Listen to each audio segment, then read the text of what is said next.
So I wanted to run you through that because it's going to come in very handy in just a few moments' time. So let's dive into, this is my timeline personally, right? I want to warn you about these photos because as you can see, I've changed just a little bit.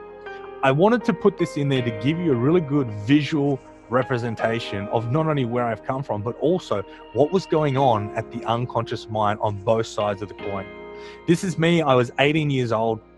I was at my sister's wedding, and at that time in my life, I was broke on all levels. I was working as a butcher. I was in a relationship that I didn't want, and everything in my life, I was just so lost and so miserable. I didn't know what it is that I wanted to do.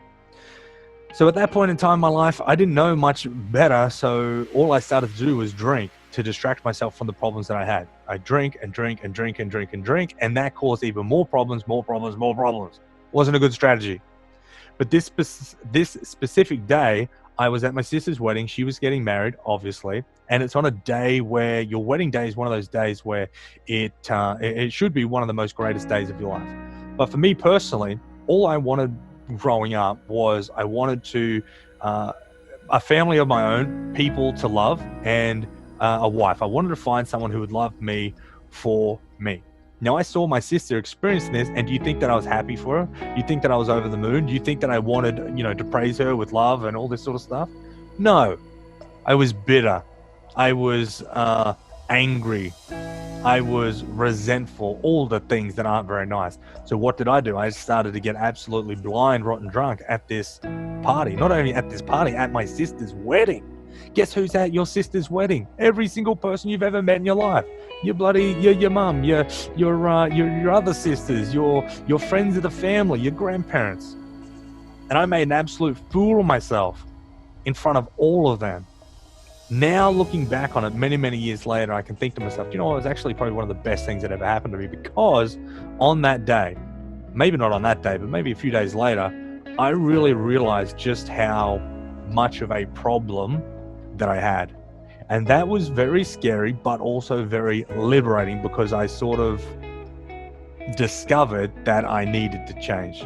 All right. So obviously things started to change. This is me when I was about 24, but still 24, what have I got in my hand? 10 o'clock in the morning, I've got Jim Beam can in my hand.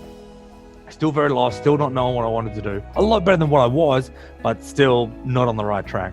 The thing that hits me so hard about this photo is my niece is in the bottom right-hand corner of this picture, and she's looking up to me, consciously or unconsciously, thinking and saying to herself, how do I live life? What is it that I do? And that's a very important thing. You are a role model to every single person you come into contact with.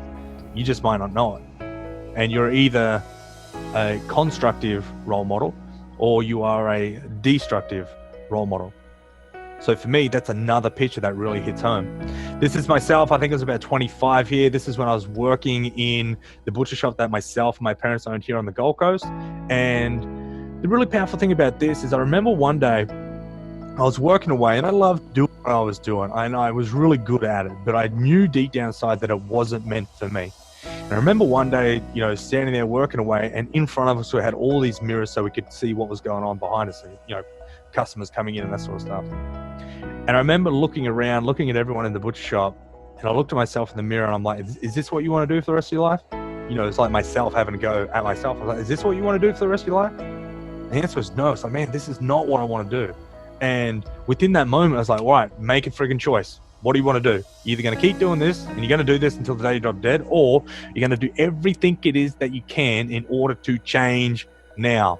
And I was like, man, I ain't doing this for the rest of my life. This is ridiculous. This is like a life sentence. I'm like, I'll change now, change now, change now. So obviously I changed. Now I changed my mindset. I started doing things differently. I started looking after myself. I started going to the gym. I started reading more of the self-help books and the NLP and, hypnosis and all this sort of stuff.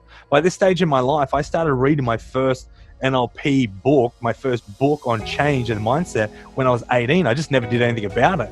Right? So I've already been studying this stuff for years and years and years.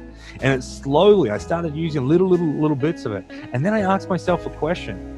How much and what resources do I have that I'm not using? And boom, all these resources, all this wisdom, all this tools and techniques and knowledge flooded into my experience. I started to take action. And guess what started to happen? things started to change. This is myself and April, my now wife of 5 years. We've been going out to, we've known each other now for 7 years, married for 5, 2 beautiful little kids, Frankie and Rocky Roy, and things started to change. Look at the life in this photo compared to the last 3. I truly believe that people's eyes, the eyes are the gateway to the soul. You can see everything, you can read everything. And this man right here, this part of me right here was more alive and had more life in him than these other 3 put together. That's very powerful. This is little Frankie Jane when she was about maybe like nearly a year and a half, something like that. She's now like 3.5 now, going on 30. So that's exciting. But I wanted to give you this insight. This is the last 10 years of failing and learning. So my unconscious mind back in the day was running on programs and habits like this. I'm not good enough. I'm not worthy. I don't deserve to be happy. I should be seen and not heard. That's crazy. I can't be successful. I don't love myself. I'm too stupid. Too stupid. Bloody hell. Money equals pain. Fearful of my own power. And these are the states, these are the emotions that I was running off: anger, sadness, fear, hurt, and guilt. I want to let you know that all of these are so common. I could go down to the supermarket, get 10 people and say, hey, come here for a second. I want to ask you a few questions. I could guarantee you that 99% of them would tick all the single boxes of them. Why? Because if you don't know this stuff, if you don't do the work, then it's never going to happen, and it's never going to, you're not going to have the insight or the awareness of it. That's just how common it is, right? But this is what it is now. What I did was I made a different decision.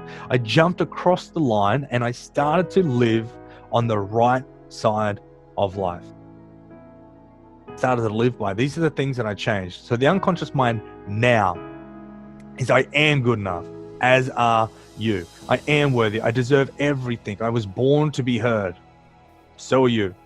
I am successful. I am a success. I love and appreciate everything about myself. I truly, truly believe that I love and appreciate everything about myself. Sometimes that's harder said than done, right? But it's a work in progress. I was born to learn. Money equals contribution and love. I trust myself, my own power. And these are the states now that I choose to live from: love, power, truth, courage, and freedom. These are the sorts of things that I want to sign up to in life. So the difference between left and right was making a decision to live differently. One of the best things that I've ever done. So let's jump into these 4 keys, all right? And then this was when I first came out of master practitioner training, and I ran one of my first breakthrough weekends, where I get people in for 2 days, literally, clear out all the BS, install all the goods, and then everyone goes off nice and clean within their mind, and they live the life that they want to do. And it's an absolutely amazing experience. That was super cool. It was very close to my heart, that one.